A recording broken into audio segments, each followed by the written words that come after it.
You feel it building, the tension, the fixation, that woman across the bar, the images on your screen, the fantasy you've replayed 100 times. Your focus narrows, your rational mind quiets, and for a few minutes or hours, nothing else matters except satisfying this drive. Then it's over. And in that moment of clarity immediately after release, something shifts. You see yourself clearly. The time you wasted, the degradation you accepted, the version of yourself you became while under desire's control. And you think, what the hell was I doing?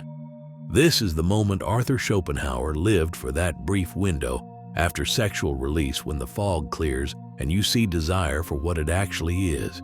A hostile force using your body to achieve goals that have nothing to do with your well-being.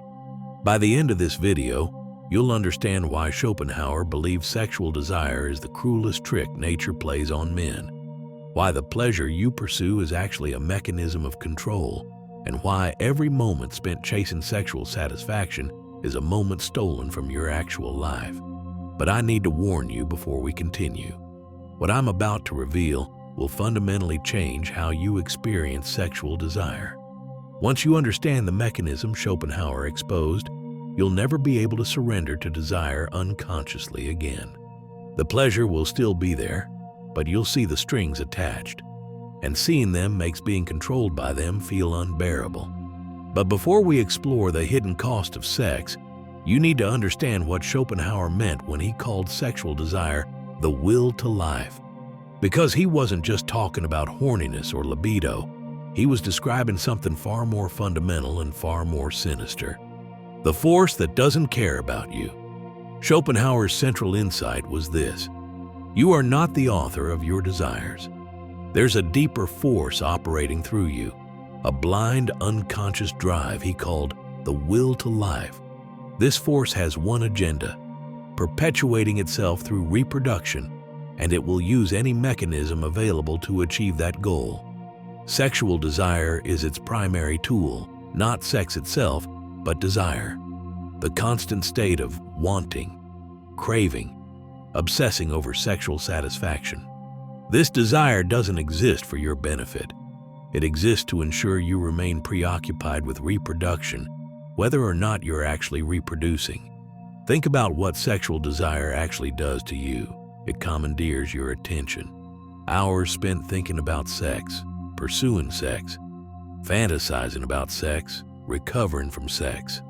Hours that could have been spent building something, creating something, becoming something. It compromises your judgment. You make decisions under the influence of sexual desire that you'd never make in a clear state. You tolerate people you don't respect. You pursue relationships you know are destructive. You degrade yourself for access to pleasure. It creates a cycle of temporary satisfaction and renewed craving. You're never done. You're never satisfied permanently. The moment you fulfill the desire, it begins building again. You're on a treadmill you can never step off, and here's the darkest part. This isn't a bug. It's a feature. Nature designed desire to function exactly this way, because men who could satisfy their sex drive permanently would stop pursuing reproduction. Men who could think clearly about the costs of sexual pursuit might opt out entirely. So desire is calibrated to be insatiable, strong enough to override your rational mind, persistent enough to dominate your consciousness, temporarily satisfiable so you keep playing the game, but never permanently satisfiable so you never escape it. The illusion of control. Most men believe they control their sexual desire. They choose when to pursue satisfaction. They decide what they're willing to do to get it. They're in the driver's seat. This is completely false. And Schopenhauer proved it with a simple observation. If you controlled your desire, you could turn it off. You could decide, I don't want to be driven by sexual craving anymore, and simply stop experiencing it. Try it right now. Decide that you're no longer going to feel sexual desire, that you're done being distracted by it, manipulated by it, controlled by it. You can't do it. The desire operates independently of your will. It appears when it wants to appear. It intensifies when it wants to intensify. It clouds your judgment when it needs your judgment clouded. You don't control it. It controls you, and the pleasure you experience when desire is satisfied, that's not a reward for you. That's positive reinforcement to ensure you keep serving the will to life's reproductive agenda. You're a lab rat pressing a lever for a dopamine hit, mistaking the pellet for freedom. Schopenhauer watched men destroy their lives chasing sexual satisfaction. Brilliant men, accomplished men, men who could have contributed something meaningful to the world. All of them derailed by a biological drive they didn't choose, couldn't control, and barely understood. He saw them waste years on relationships that existed solely to maintain sexual access, sabotage their own goals because desire demanded attention at critical moments, accept degrading arrangements, tolerate disrespect, sacrifice their dignity, all in service of satisfying a craving that would return within days or hours. And the cruelest part, they believed they were choosing this. They thought they were pursuing pleasure for their own benefit. They didn't realize they were slaves mistaking their chains for jewelry. This is why Schopenhauer called sexual desire the focus of the will. It's the point where nature's blind reproductive drive most clearly hijacks individual consciousness, where you most obviously become a vehicle for goals that aren't yours. And once you see this clearly, once you recognize desire as an external force using you, rather than an internal drive serving you, everything changes. Not necessarily for the better, because seeing the mechanism doesn't free you from it. It just makes the enslavement conscious, which is precisely where we need to go next. Let's talk about cost. Not moral cost or spiritual cost, but actual economic cost. What are you trading for sexual satisfaction? And is the exchange actually in your favor? Schopenhauer approached this with brutal calculation. He looked at what men sacrifice for sex and asked, is the juice worth the squeeze? His answer was devastating. For most men, sexual desire is the worst trade they'll ever make. The currency you're spending first, time. The most valuable resource you have, because it's absolutely finite and irreplaceable. How much time do you spend in service of sexual satisfaction? Time pursuing women. Time maintaining relationships primarily for sexual access. Time consuming pornography. Time fantasizing. Time dealing with the consequences of sexual decisions. Time recovering from sexual exhaustion. Time managing jealousy, insecurity, and anxiety around sex. Add it up, honestly. For the average man, it's not hours per week, it's hours per day. Compound that over years, and you're looking at thousands of hours, possibly tens of thousands, spent in service of satisfying a desire that will never be permanently satisfied. What could you have built with that time? What could you have learned, created, become? This isn't hypothetical. This is actual opportunity cost. Every hour spent chasing sexual satisfaction is an hour not spent on everything else. Second, attention. Even when you're not actively pursuing sex, how much of your mental bandwidth is consumed by it? The constant background processing, the automatic evaluation of every woman you encounter, the intrusive thoughts during work, the distraction from deeper pursuits. This fragmentation of attention destroys your capacity for sustained focus. You can't immerse yourself in complex problems when part of your mind is always elsewhere. You can't achieve flow states when desire is pulling you toward fantasies and wants. Third, energy. Sexual desire isn't passive. It demands action. And action requires energy, physical, emotional, psychological. Energy that could have been directed toward your actual goals instead gets burned in service of a biological imperative you didn't choose.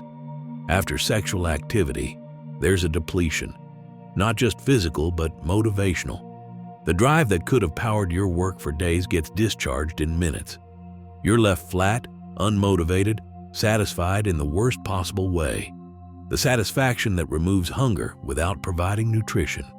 What you're buying. And what do you get for this extraordinary expenditure of time, attention, and energy? Minutes of pleasure. A temporary reduction in craving. a brief respite from desire's demands. That's it. That's the entire transaction. You're trading hours of life for minutes of satisfaction. You're trading days of mental clarity for moments of release.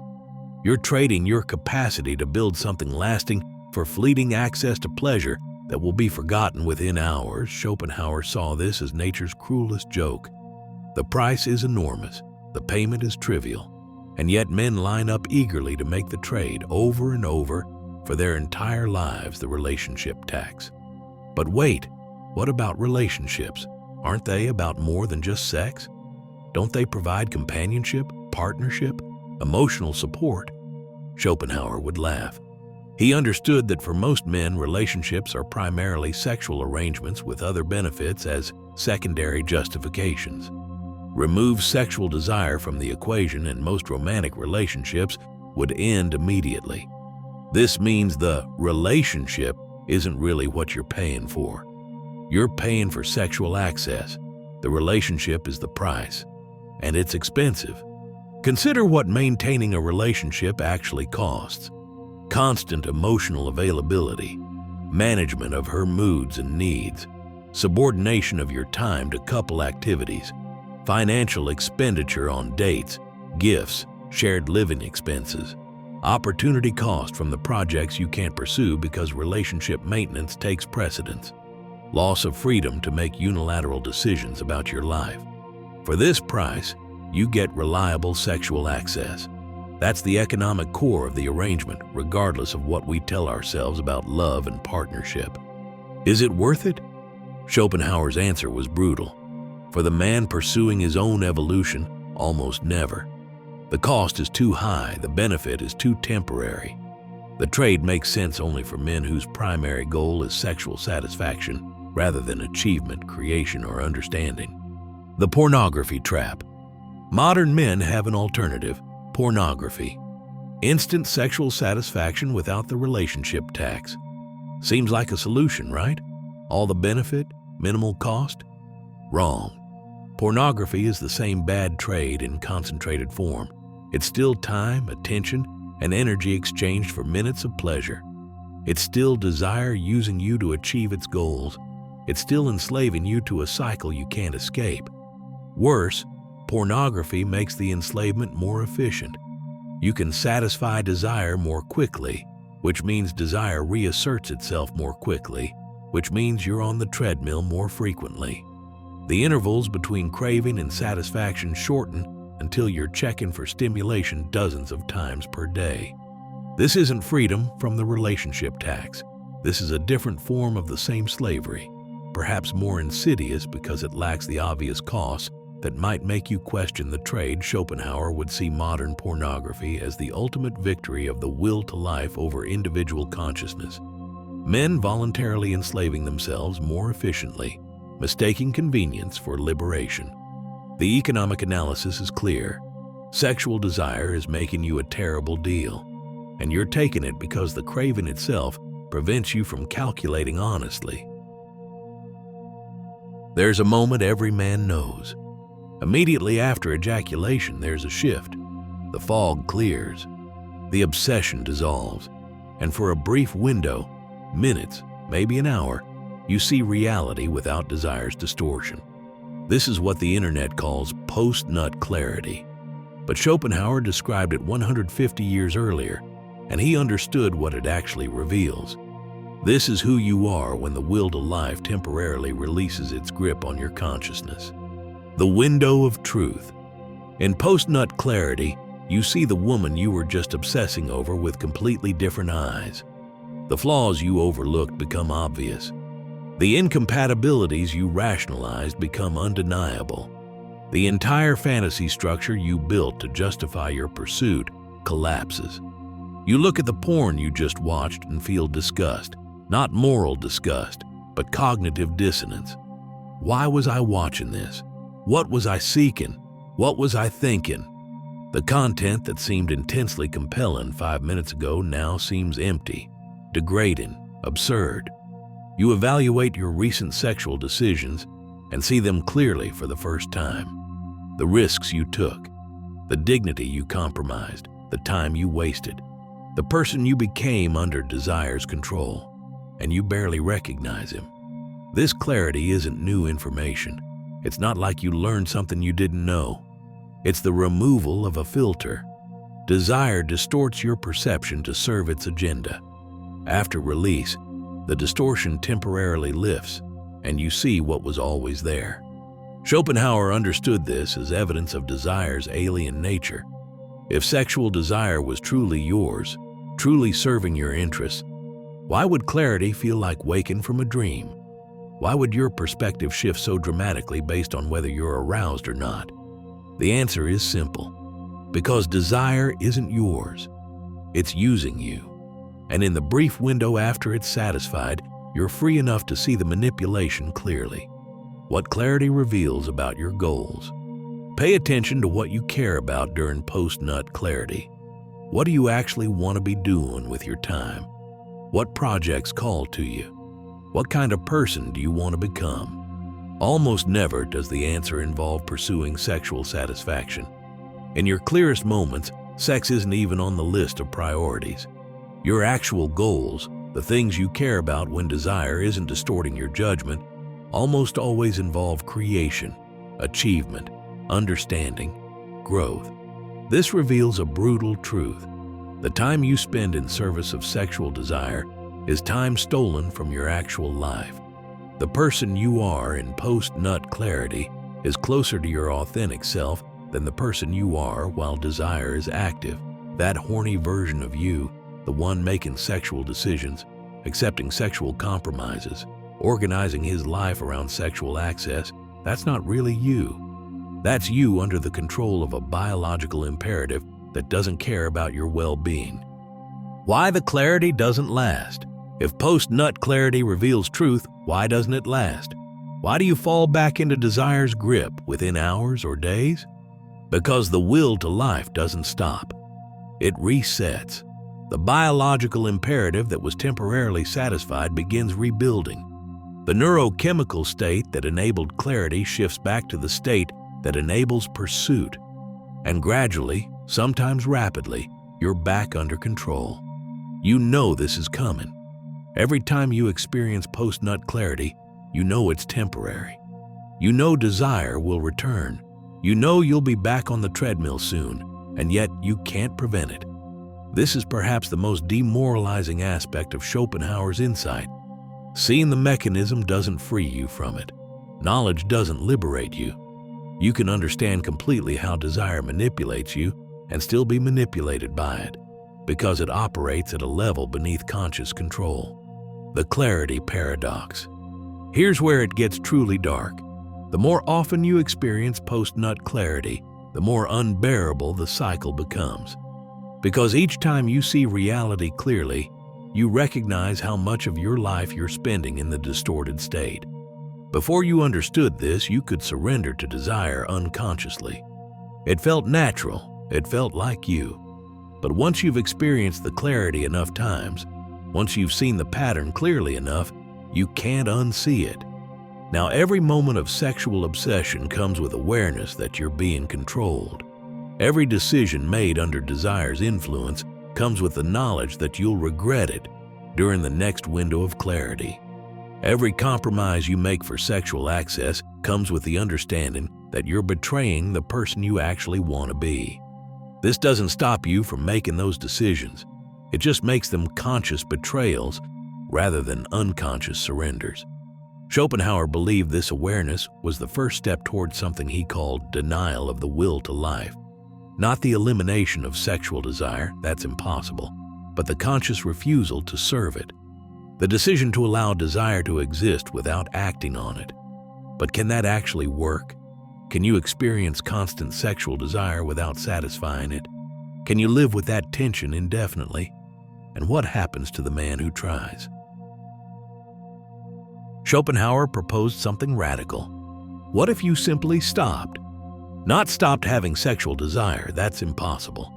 But stopped serving it, stopped organizing your life around sexual satisfaction, stopped making decisions based on maintaining sexual access.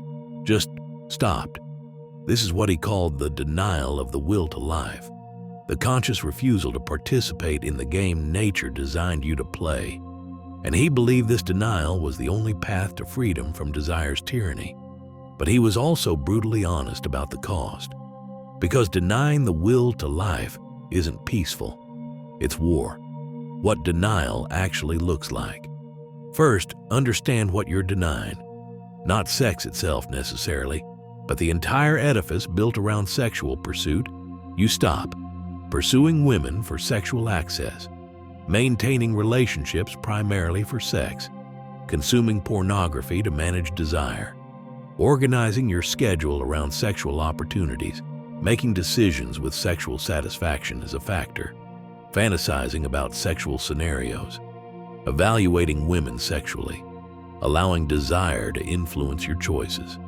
This sounds simple. It's not, because desire doesn't ask permission. It appears. It intensifies. It demands attention. It creates elaborate justifications for why this particular exception makes sense. It generates obsessive thoughts about specific women. It hijacks your fantasy life even when you're trying to focus on work. Denial means experiencing all of that and not acting on it. Feeling the full intensity of desire without discharge. Living with constant sexual tension without relief. The energy reclamation. Schopenhauer believed that sexual desire consumes approximately 50% of male vitality, maybe more. This energy, if not discharged through sexual activity, becomes available for other purposes. This is the theoretical benefit of denial. All that time, attention, and energy currently spent in service of desire gets redirected toward your actual goals, your work, your creation, your evolution. Men who have practiced extended celibacy report something remarkable. After the initial weeks of intense difficulty, there's a shift. Energy levels increase, mental clarity sharpens, focus becomes easier to maintain. The constant background noise of sexual desire, while still present, no longer dominates consciousness. This is what Schopenhauer called sublimation, the redirection of sexual energy toward higher purposes. And he believed the greatest human achievements came from men who successfully sublimated their sexual drive. Tesla, Newton, Kant, Nietzsche, Schopenhauer himself, all celibate or near celibate, all extraordinarily productive, all focused on creation rather than reproduction. This isn't coincidence. It's evidence that the energy consumed by sexual pursuit is enormous, and its reclamation transforms what's possible, the unbearable tension. But here's what Schopenhauer didn't sugarcoat. The tension is unbearable, not difficult, not uncomfortable, unbearable. You're fighting against the most powerful biological drive you have, every day, without end. The desire doesn't go away, it doesn't get easier. You just get better at enduring it. Or you don't, and you eventually break. Most men who attempt extended celibacy fail, not because they're weak, but because they're fighting an opponent that never sleeps, never negotiates, never accepts defeat. Desire is patient. It will wait years for you to drop your guard for one moment, and the psychological toll is severe. You're in a constant state of wanting without satisfying. You're surrounded by triggers you can't avoid: attractive women, sexual imagery and media, your own biology generating arousal without external stimulus. The men who successfully maintain long-term celibacy often develop a kind of hardness, a psychological armor against feeling too deeply, wanting too intensely. This armor protects them from desire's control, but it also isolates them from other forms of connection and vulnerability. The question of sustainability. Can a man sustain this denial for a lifetime? Schopenhauer did. He lived as a near celibate for most of his adult life, channeling his energy into philosophy. He produced brilliant work. He also died alone, bitter, acknowledged by few. Was it worth it? He would say yes. The freedom from desire's tyranny, the ability to think clearly without constant distortion, the energy available for philosophical creation, these justified the sacrifice. But Schopenhauer was unusual, possibly pathological. He had almost no capacity for human warmth, minimal interest in ordinary pleasures, and a temperament suited to isolation. He wasn't just denying the will to life. He was fundamentally alienated from life itself. Can a normal man with normal social needs and normal capacity for connection successfully deny the will to life? Or does successful denial require a kind of psychological damage that most men don't have and shouldn't want? The alternative path. Maybe complete denial isn't the answer. Maybe awareness without denial is enough. Experiencing sexual desire while understanding its nature, satisfying it occasionally while refusing to organize your life around it, using post-nut clarity to recalibrate your priorities rather than trying to live in that clarity permanently. This is harder to define than simple denial. It requires constant negotiation, constant evaluation of whether you're serving desire or allowing reasonable satisfaction, constant risk of sliding back into unconscious enslavement. But it might be more sustainable than Schopenhauer's path, more human, more compatible with actually living rather than merely producing. So we've reached the critical question. If you can't eliminate sexual desire, and complete denial is unsustainable for most men, what's the path forward? How do you live with desire without being enslaved by it? Schopenhauer didn't really answer this because he didn't believe there was a middle path. For him, it was either enslavement or denial. But perhaps there's a third option he didn't consider, not because he lacked insight, but because his temperament made compromise impossible. Conscious satisfaction versus unconscious enslavement. The key distinction isn't between satisfying desire and denying it. It's between conscious satisfaction and unconscious enslavement. Unconscious enslavement looks like organizing your entire life around maintaining sexual access, making major life decisions based on sexual considerations, spending hours daily in pursuit or fantasy, accepting degradation or compromise for sexual satisfaction, being unable to maintain focus on other goals when desire is active. Conscious satisfaction looks like understanding desire as a biological mechanism separate from your actual goals, satisfying it occasionally in ways that don't compromise your autonomy or consume excessive resources, refusing to let sexual considerations drive major life decisions, maintaining clarity about the trade you're making when you choose satisfaction. The difference is awareness and boundaries. You're not trying to eliminate desire or live in permanent post-nut clarity. You're just refusing to let desire run your life. The practical framework. First, name the cost explicitly. Every time you feel sexual desire building, calculate what satisfaction will cost. Time, energy, attention, opportunity cost. Make the economic exchange visible rather than hidden. This doesn't mean never satisfying desire. It means making satisfaction a conscious choice rather than an automatic response. I'm choosing to spend an hour on this instead of working. That's a trade I'm making. Just naming it clearly changes the relationship to desire. Second, create separation between desire and action. When you feel intense sexual craving, implement a mandatory waiting period before acting on it, even 24 hours. This breaks the direct link between feeling desire and serving it. Often, desire that seems overwhelming in the moment will have diminished significantly after a day. Not disappeared, but reduced to manageable levels. This reveals how much of desire's urgency is artificial, manufactured by your brain to ensure you act. Third, redirect the energy immediately. The moment you notice sexual desire building, engage in something demanding. Physical exercise, intense intellectual work, creative activity. Don't try to suppress the desire. That often intensifies it. Just redirect the energy it generates toward something productive. This is practical sublimation. You're not becoming celibate. You're just using desire's energy for your own purposes before it has a chance to control you. Fourth, evaluate relationships honestly. If you're in a relationship, ask clearly, would this relationship exist without sexual access? Am I compromising my actual goals to maintain sexual availability? Is the economic exchange favorable? These questions are uncomfortable because most relationships can't survive honest answers. But asking them prevents you from spending years or decades in arrangements that serve desire rather than serving you. The acceptance, ultimately, you have to accept that you'll never fully win. Desire is part of your biology. It will reassert itself constantly.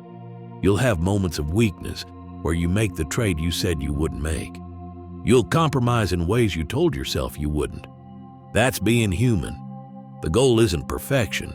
It's just raising the percentage of your life spent in clarity versus the percentage spent under desire's control. Schopenhauer spent maybe 80 to 90% of his life in clarity, with brief lapses into desire. Most men spend 80 to 90% of their lives under desire's control, with brief moments of post-nut clarity. You're aiming for somewhere in the middle, more clarity than unconscious enslavement, more conscious satisfaction than constant denial, more awareness of the cost even when you choose to pay it. The liberation paradox. Here's the final insight. Understanding that desire controls you doesn't free you from it, but it does free you from the illusion that you're choosing this freely, and that liberation from illusion, even without liberation from desire itself, changes everything. You're still serving the will to life, but at least you know that's what you're doing. You're still making the trade, but at least you're calculating it honestly. You're still spending time, energy, and attention on sexual satisfaction, but at least you're seeing the cost clearly. Schopenhauer believed this awareness was the beginning of wisdom, not because it makes you happy, it often doesn't, but because it makes you honest, and honesty about your own nature, even when that nature is enslaved, is better than comfortable delusion. If this resonates with you, write in the comments, conscious, not controlled, because that's the realistic goal, not the elimination of sexual desire, not permanent post-nut clarity, not Schopenhauer's monastic denial, just enough awareness to see the mechanism, enough honesty to calculate the cost, enough strength to occasionally choose differently. The hidden cost of sex is everything you could have built with the time, energy, and attention you spent pursuing it. Schopenhauer saw this clearly. Now you see it too. What you do with that knowledge determines whether this awareness liberates you or just makes the enslavement conscious choose wisely, or at least choose consciously.